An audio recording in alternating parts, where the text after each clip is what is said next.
On the afternoon of June 13, 1985, a 44-year-old CIA officer named Aldrich Ames walked into the Soviet embassy on 16th Street Northwest in Washington, D.C., carrying a sealed envelope containing the names of 3 Soviet intelligence officers who were secretly working for the United States. The walk from the street to the embassy entrance took approximately 30 seconds. The decision that had brought him there had taken considerably longer, though exactly how long would later be a matter of debate. What is not debatable is what happened next. The 3 men whose names Ames delivered that afternoon would be recalled to Moscow within weeks.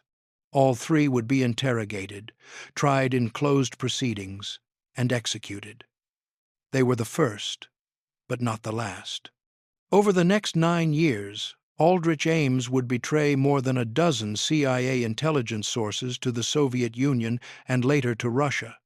The human cost of his betrayal would not be fully calculated for years, but the bodies would accumulate with methodical efficiency. Soviet officers executed in Lubyanka prison, Eastern European agents who disappeared and were never heard from again, intelligence operations that collapsed overnight. And through it all, Aldrich Ames continued to arrive at CIA headquarters every morning, passed through security with his badge and clearances intact, and spent his days working in the Soviet Counterintelligence Division, a position that gave him access to the very files that documented the destruction he was causing. Aldrich Ames was born in River Falls, Wisconsin, in 1941, the son of Carleton Ames, a college professor who would later join the CIA, and Rachel Ames, a high school English teacher. The family moved to McLean, Virginia, in 1952 when Carleton Ames accepted a position with the CIA's Directorate of Operations. Young Rick, as he was called, grew up in the suburbs of Washington during the height of the Cold War, in a household where classified work was never discussed but always present, shaping the rhythms of family life in ways both subtle and profound. His father's absences, the vague explanations for business trips that lasted weeks or months, the understanding that certain questions were not to be asked, these were the ordinary conditions of Rick Ames's childhood.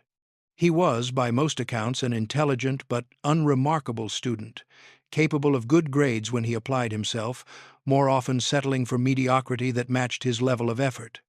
He attended McLean High School, graduated without particular distinction in 1959, and enrolled at the University of Chicago, where he majored in history and spent considerably more time drinking and socializing than studying.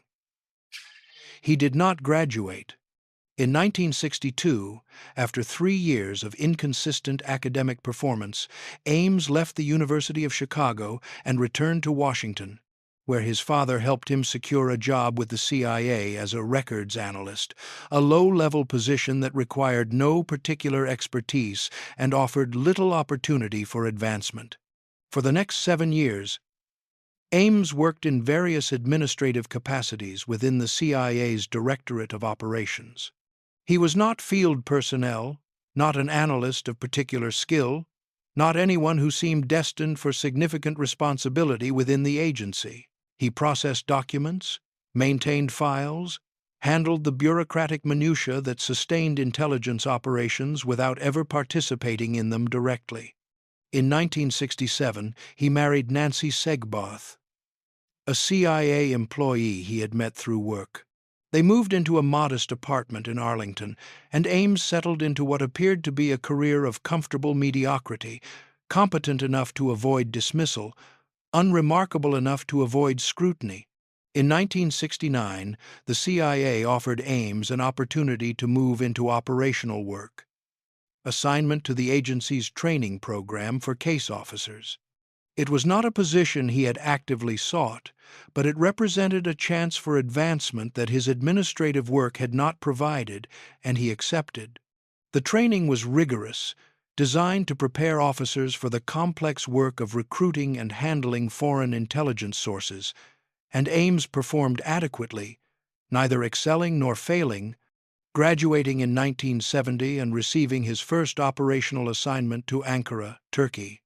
The Ankara posting lasted from 1970 to 1972, and by the standards of CIA case officers serving in Cold War Turkey, Ames's performance was mediocre. He struggled with the Turkish language, made little progress in recruiting sources, and spent considerable time drinking at embassy social functions. His superiors noted in performance evaluations that Ames showed potential but lacked the discipline and focus necessary for truly effective operational work.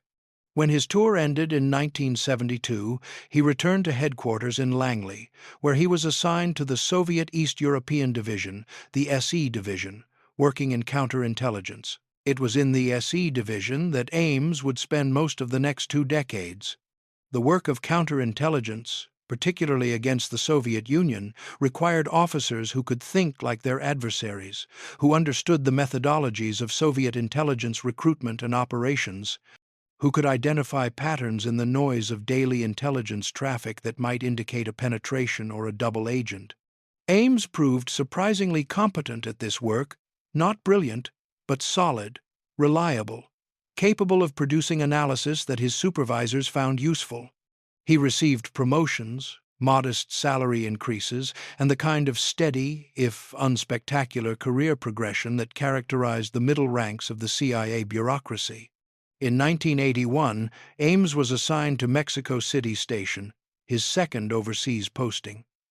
The assignment came at a difficult time in his personal life. His marriage to Nancy was deteriorating, marked by mutual dissatisfaction and increasing emotional distance. Nancy had her own career with the CIA, her own frustrations, and their relationship had settled into a pattern of coexistence rather than partnership. In Mexico City, those tensions would accelerate.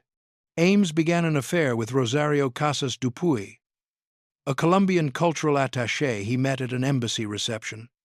Rosario was 12 years younger than Ames, intelligent, attractive, and ambitious. Their relationship developed quickly, and within months, Ames had decided to divorce Nancy and marry Rosario. The divorce was finalized in 1983, but it came with financial consequences that Ames had not fully anticipated. The settlement required him to maintain payments to Nancy, including support for their shared expenses and the mortgage on a home they had purchased together. Combined with the costs of maintaining a relationship with Rosario, who had her own expectations regarding lifestyle and social status, Ames found himself in an increasingly precarious financial position. His CIA salary, approximately $50,000 per year in the early 1980s, was sufficient for a comfortable middle-class existence, but not for the life he wanted to provide for Rosario, not for the restaurants and trips and the sense of prosperity that seemed necessary to sustain the relationship. By early 1985, Ames was facing credit card debt exceeding $30,000, more than half his annual salary. He had taken cash advances to make minimum payments, had delayed bills, had borrowed money from friends with vague promises to repay when his situation improved. The stress of these financial pressures was constant, a background hum of anxiety that colored every decision, every interaction, and at the same time he was working daily with information that he knew had extraordinary value to the Soviet Union, handling files that documented CIA operations against Soviet intelligence, managing cases involving Soviet officials who had been recruited to provide information to the United States. The idea, when it first occurred to him, was not dramatic. It did not arrive as a moment of clarity or moral revelation. It developed gradually, over weeks or months, emerging from the intersection of financial desperation and professional access. Ames knew what the Soviets would pay for the information he handled every day. He knew the mechanisms by which such transactions occurred, and he knew that the CIA's internal security, while theoretically rigorous, was in practice riddled with gaps and assumptions that a knowledgeable insider could exploit. In April 1985, Aldrich Ames made initial contact with a Soviet diplomat who he believed had intelligence connections, offering to provide information in exchange for money. The approach was clumsy, conducted with the kind of improvisation that suggested Ames had not fully thought through the mechanics of what he was proposing. But the Soviets, recognizing opportunity when it presented itself, responded with professional interest. They arranged a meeting, established protocols for communication, and began what would become one of the most devastating penetrations in the history of American intelligence. On June 13, 1985, Ames delivered his first package of classified information to the Soviet embassy.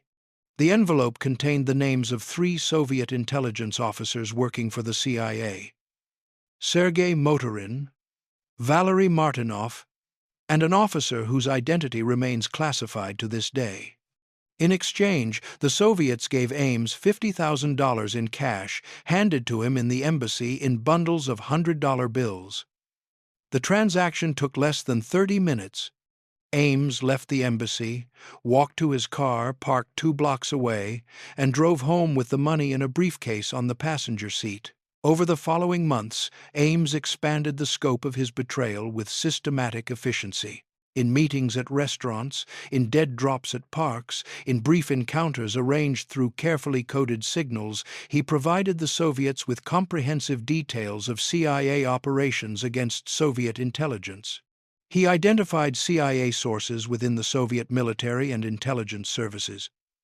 He revealed the locations of technical surveillance operations.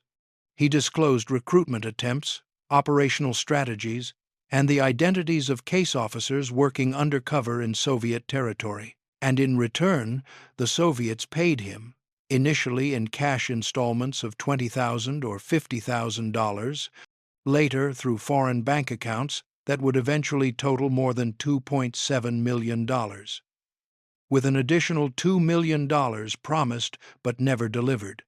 The damage became apparent almost immediately, though its source remained unknown.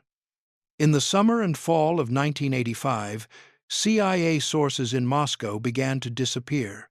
Officers who had been providing reliable intelligence for years stopped responding to signals.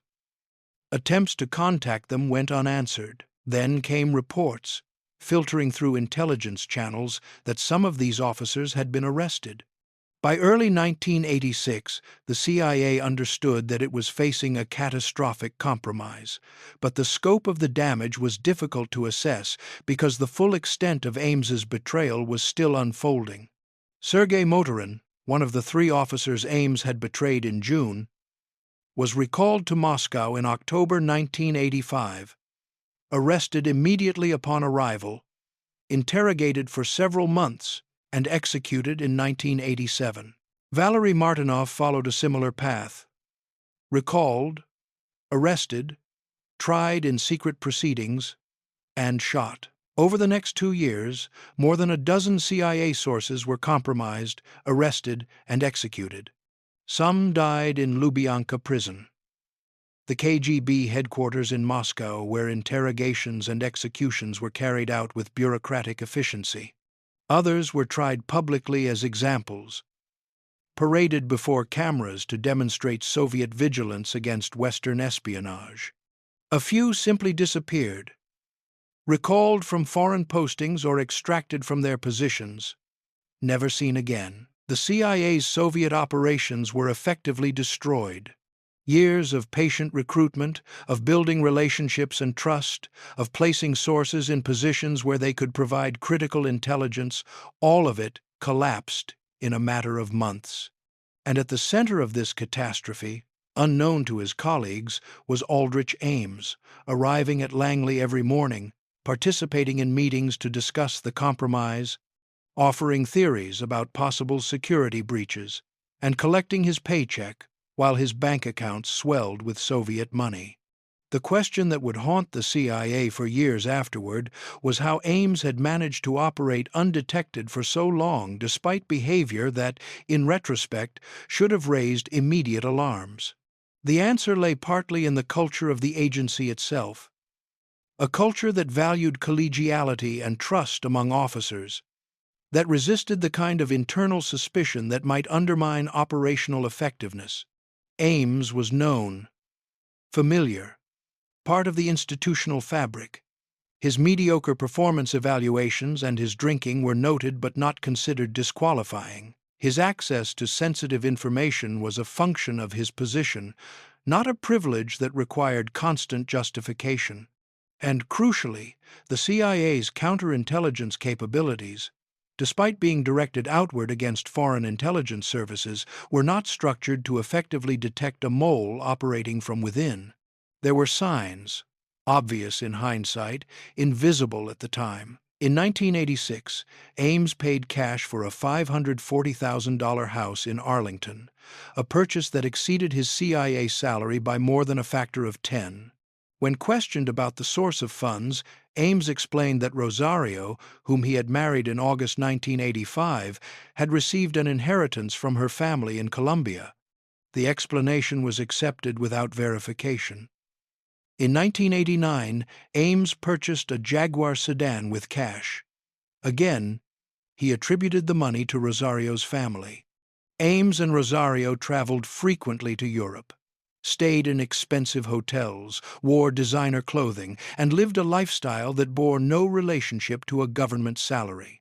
Credit card statements showed purchases at luxury retailers, payments to contractors for home renovations that cost hundreds of thousands of dollars. The systems designed to detect such anomalies were focused externally on threats from foreign intelligence services, not internally on the possibility that a trusted officer might be selling secrets for personal profit. The breakthrough, when it finally came, was not the result of a single decisive piece of evidence, but the accumulation of anomalies that collectively became impossible to ignore. In 1991, the CIA and FBI established a joint task force to investigate the catastrophic compromises of the mid-1980s. The investigation was methodical and exhaustive, involving the review of thousands of personnel files, financial records, travel patterns, and operational histories. Gradually, investigators began to focus on a smaller group of officers who had access to the specific information that had been compromised. Aldrich Ames was on that list, but so were dozens of others. What distinguished Ames was the constellation of inconsistencies surrounding his life. In 1992, investigators obtained authorization to examine Ames's financial records in detail, and what they found confirmed their suspicions. Between 1985 and 1992, Ames had deposited more than $1.3 million in various bank accounts, money that could not be explained by his salary, his wife's income, or any legitimate source. The inheritance story, when finally investigated, proved to be false. Rosario's family was middle class, comfortable but not wealthy, certainly not capable of providing the hundreds of thousands of dollars Ames had claimed. With financial evidence establishing a strong basis for suspicion, the FBI obtained authorization to place Ames under full surveillance. Beginning in May 1993, agents monitored his movements, recorded his phone calls, tracked his travels, and watched for any indication that he was still in contact with Russian intelligence. The Soviet Union had collapsed in 1991, but Russian intelligence services had continued to operate, and there was reason to believe that Ames's relationship with his handlers had survived the political transition. On September 9, 1993, FBI surveillance teams observed Ames making a chalk mark on a mailbox in suburban Virginia, a signal that investigators recognized as a classic tradecraft technique used to request a meeting or confirm receipt of materials. 2 weeks later, agents watched as Ames retrieved a package from a dead drop site in a park. The package, later recovered and examined after Ames had departed, contained $50,000 in cash and instructions for future communications. The evidence was overwhelming, but prosecutors and FBI leadership made the decision to continue surveillance rather than arrest Ames immediately. The goal was to build the strongest possible case. to document not just individual acts, but the full scope and duration of his espionage. Over the following months, investigators gathered additional evidence: bank records, travel documents, communications intercepts, testimony from CIA colleagues who could establish Ames's access to the compromised information, financial experts who could demonstrate that his expenditures far exceeded any legitimate income. On the morning of February 21, 1994, Aldrich Ames left his house in Arlington to drive to CIA headquarters, as he had done thousands of times before. FBI agents were waiting.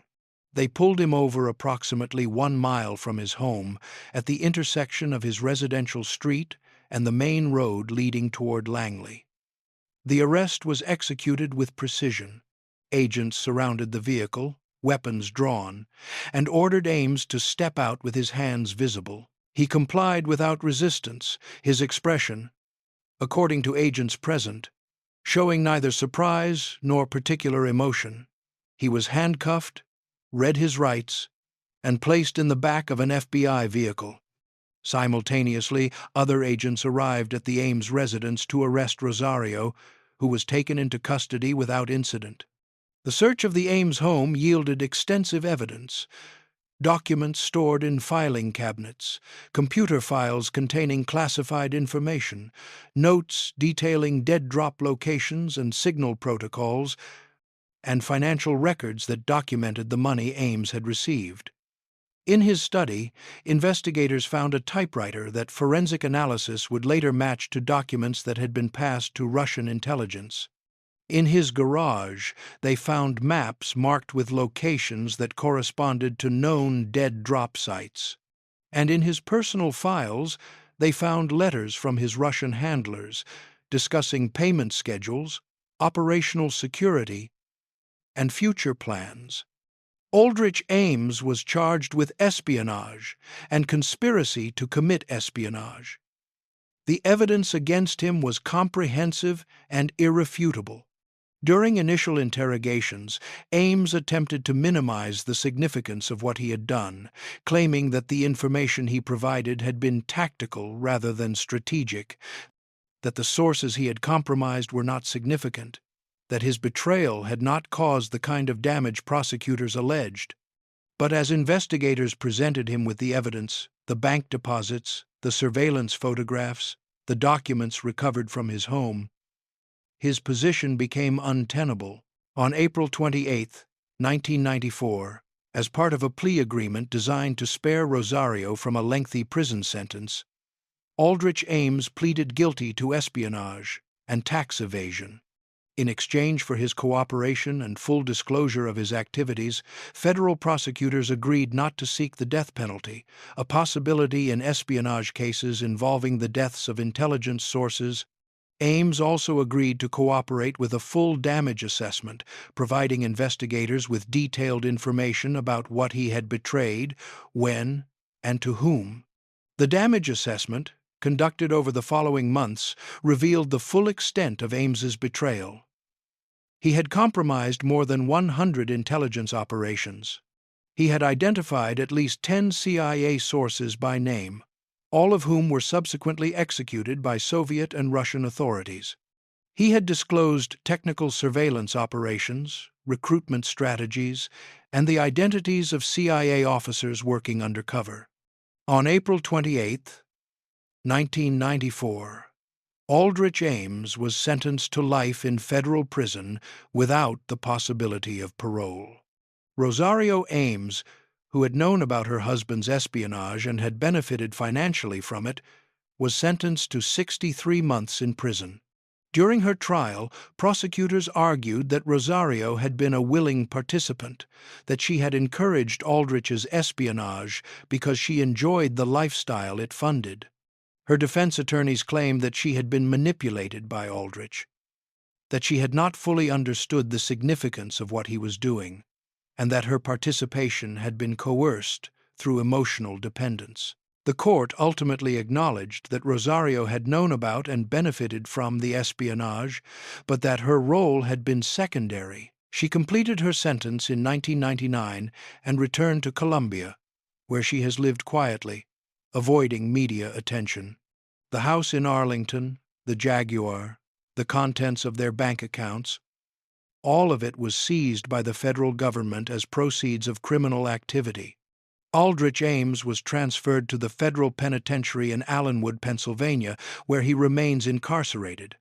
In the years since his conviction, he has given occasional interviews, offering explanations that have evolved over time.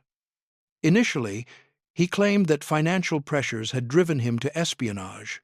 Later, he suggested that ideological disillusionment with American foreign policy had played a role, that he had come to view the Cold War as a pointless exercise. More recently, he has expressed regret, though of an ambiguous kind, acknowledging the damage he caused while simultaneously claiming that much of the intelligence he provided was already known to the Soviets through other sources.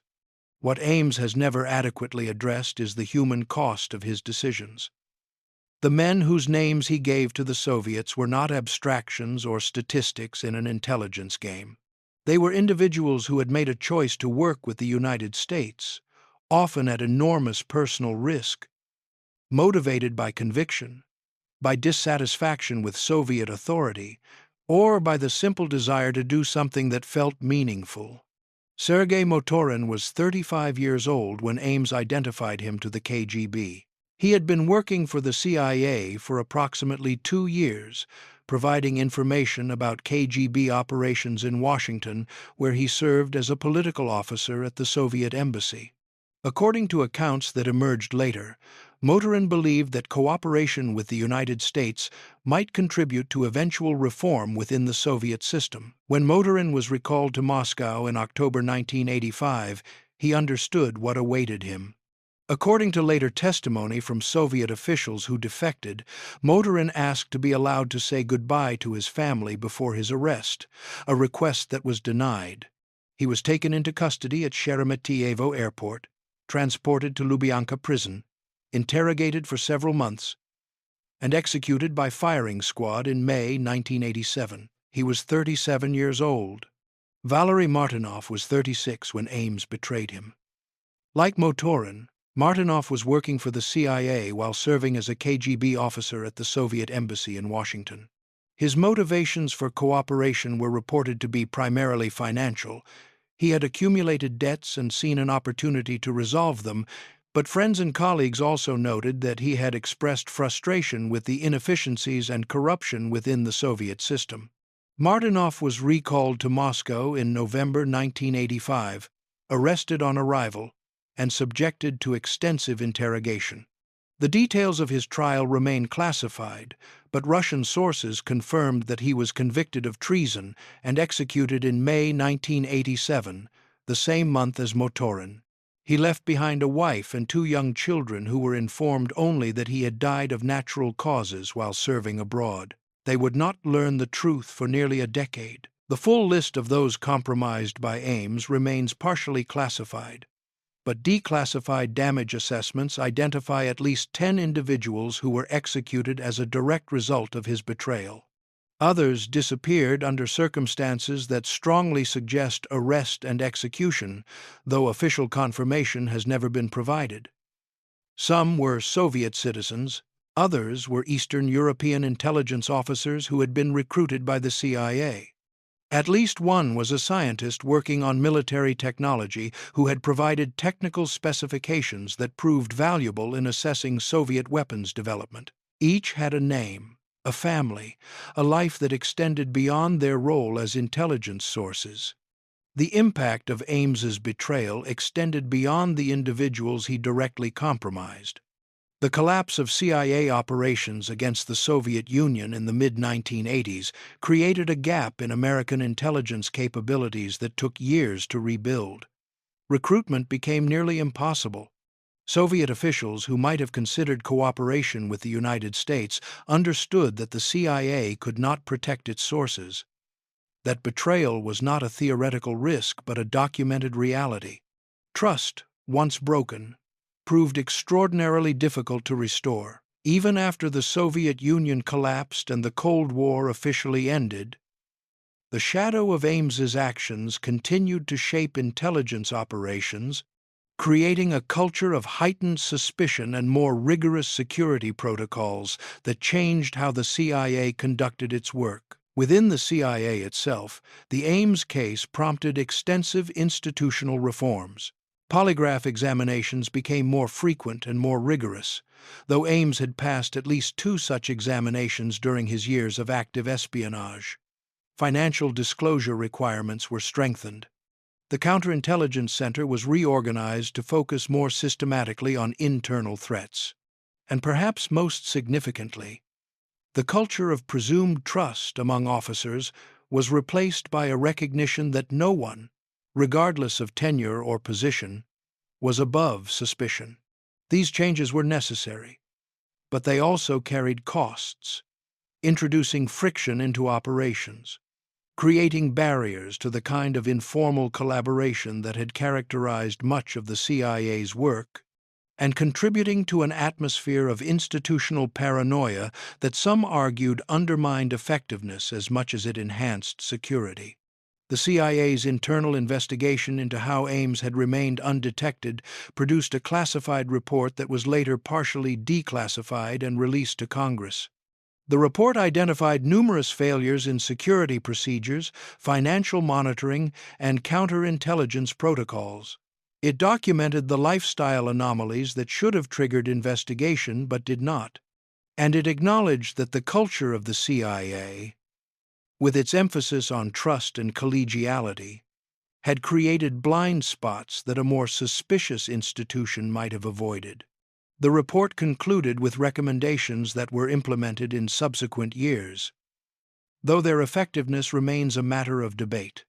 Financial monitoring caught some potential problems but generated false positives that consumed investigative resources without always producing actionable intelligence. In the years following his arrest, several of the families of the men Ames betrayed have spoken publicly about their losses. In some cases, these families learned the truth only after the collapse of the Soviet Union, when Russian officials acknowledged past executions for espionage. In other cases, the families still do not know with certainty what happened to their loved ones. Elena Martinova, Valery Martinov's widow, learned in 1996 that her husband had been executed in 1987, nearly a decade after his death. She was living in Moscow at the time, working as a teacher, raising their 2 children alone.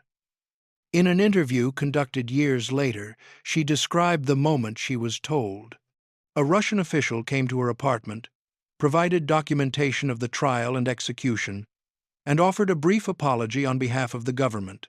She was 52 years old when she learned that she had been lied to for 9 years, that her husband had not died of natural causes as she had been told, but had been shot as a traitor. Her children, by then adults, learned the truth at the same time. The official who delivered this information also mentioned that Valerie's name had appeared in documents related to an American spy named Aldrich Ames. The psychological toll on the families has been documented in various accounts.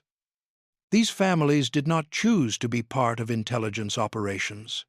They were collateral damage, their lives fundamentally altered by decisions made by others.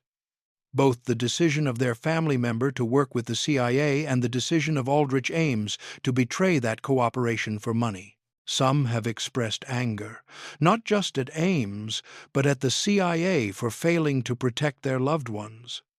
Others have focused their anger exclusively on Ames, and a few have expressed a kind of resignation, an understanding that espionage is a profession of risk and that their family members knew what they were doing when they agreed to cooperate with American intelligence. What is clear from these accounts is that the consequences of Ames's betrayal did not end with the executions. They rippled outward, affecting children who grew up without fathers, spouses who spent years not knowing the truth, extended families who carried the stigma of being related to a convicted traitor. In Soviet and post-Soviet society, where the families of those executed for treason often faced social ostracism and professional disadvantage, the damage extended across generations. Some families changed their names to escape association with the executed relative. Others moved to different cities or countries. In the United States, the Ames case also had victims. CIA officers who had worked on the compromised operations, who had recruited the sources that Ames betrayed, experienced their own forms of trauma. Some blamed themselves for failing to protect the people they had promised to keep safe. Others left the agency, unable to continue work in an institution that had allowed such catastrophic failure. The case officers who had handled Motorin and Martinoff both testified during internal CIA reviews about the psychological impact of learning that their sources had been executed because of a mole operating within their own organization. One described it as a kind of moral injury. The recognition that they had asked people to take enormous risks, had given assurances of protection, and had been unable to honor those assurances. Aldrich Ames has been asked, in various interviews over the years, whether he thinks about the people who died because of his actions. His answers have been consistent. He acknowledges the executions but frames them as consequences of a larger system rather than his personal choices. In one interview, conducted in 2000, he stated that the men who were executed knew the risks when they agreed to work with the CIA, that they were adults making informed decisions, and that their deaths, while regrettable, were not fundamentally his responsibility. He compared his role to that of a soldier who kills enemy combatants in war, suggesting that espionage operates by similar rules. This framing has been widely criticized by intelligence professionals, ethicists, and the families of those he betrayed. The comparison to war fails because Ames was not operating in a combat zone or facing enemy combatants. He was sitting in an office in Virginia, reviewing files and extracting names that he then sold to a foreign intelligence service for personal profit. The men he betrayed were not enemies, but individuals who had chosen to cooperate with the United States, often at great personal risk, and who had been promised protection that Ames rendered meaningless.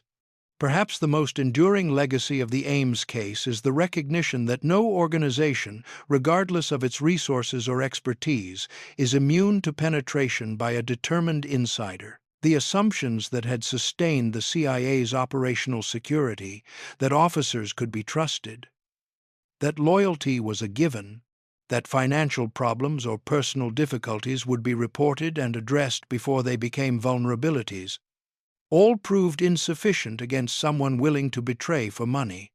This recognition has shaped intelligence operations not just in the United States but globally, contributing to a more defensive posture, a greater emphasis on compartmentalization and need-to-know restrictions, and a reluctant acceptance that complete security is impossible. The question of what Aldrich Ames's story means, beyond the specific details of his crimes and their consequences, is one that intelligence professionals, historians, and ethicists continue to debate. At one level, it is a cautionary tale about the dangers of insider threats, a reminder that the most dangerous vulnerabilities often come not from sophisticated foreign operations but from trusted individuals with access and motivation. At another level, it raises questions about the nature of loyalty and betrayal, about what drives people to compromise their obligations to others, and about whether institutions can ever fully protect themselves against individuals willing to exploit trust for personal gain. There is also a broader question about the human cost of intelligence work, a cost that is borne not just by those who choose to participate but by their families, their colleagues, and the systems they serve. The men Ames betrayed made choices. They agreed to work with the CIA, accepted the risks, and understood that discovery could mean death, but their children did not make those choices. Their spouses did not make those choices. And the CIA officers who recruited them and promised protection did not choose to have those promises rendered meaningless by a mole operating from within their own organization. The distribution of consequences in espionage is rarely aligned with the distribution of agency, and the Ames case illustrates this misalignment with particular clarity. Aldrich Ames was 44 years old when he walked into the Soviet embassy on June 13, 1985. He was 53 when he was arrested, handcuffed in his car on a February morning in 1994. And he is now 83 years old, serving a life sentence in federal prison, decades removed from the events that defined his life, carrying with him the knowledge that at least 10 men died because he needed money for a house and a car and a lifestyle he could not otherwise afford. There is no redemption in this story, no moment of moral clarity that transforms betrayal into something more comprehensible. There is only the arithmetic of consequence, the accumulation of deaths and damaged lives and institutional failures that followed from decisions that seemed, in the moment they were made, both rational and manageable. And in the end, perhaps that is the most disturbing aspect of the Aldrich Ames case. Not that extraordinary evil was committed, but that ordinary selfishness, given access and opportunity, proved sufficient to destroy lives on a scale that still resonates decades later.